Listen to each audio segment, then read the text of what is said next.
This is an unexpected development. I left them within earshot of one another while I was clearing one of my workrooms for future use. It didn't take them long to realize the other was nearby. Perhaps a side effect of the nature of their souls. They made meaningless animal noises at each other.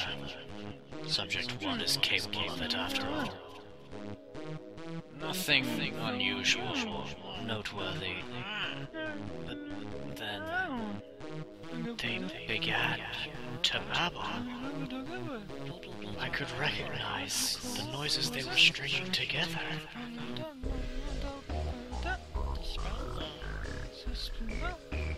Bits and pieces of things I said to them.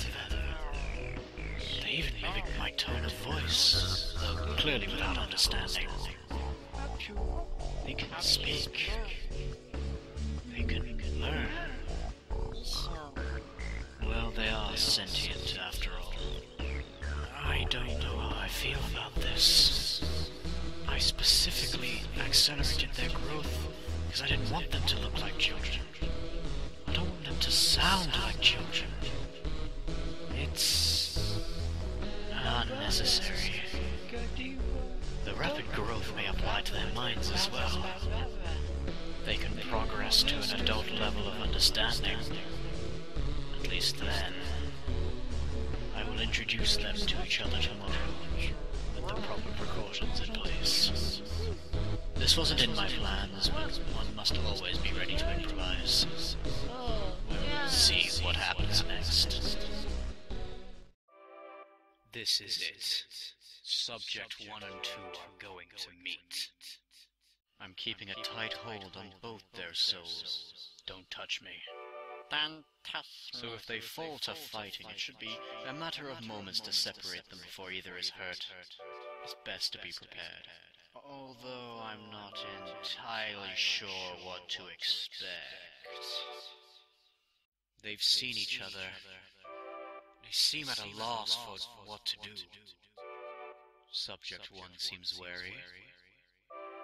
Subject 2's eyes have begun glowing a warm red-orange color. Subject 1 soon began glowing light blue in response. This seems to have calmed them a little. They are approaching each other. They are curious about the other, as one may expect. They are the first living thing they've seen aside from myself, after all. They are very eager and quick to learn. Already their level of speech has advanced at an astonishing rate just by speaking to each other. As one learns something new, so the other builds off of what they've learned to new heights. One okay, one normal. A mutual scaffolding. They are indeed little skeletons.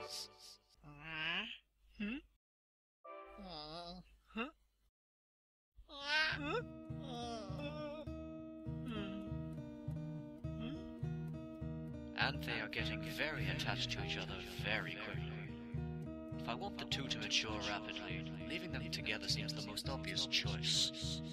But at the same time, emotional bonds like this carry their own risks.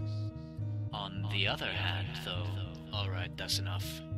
Perhaps those bonds can be exploited later, should the need arise.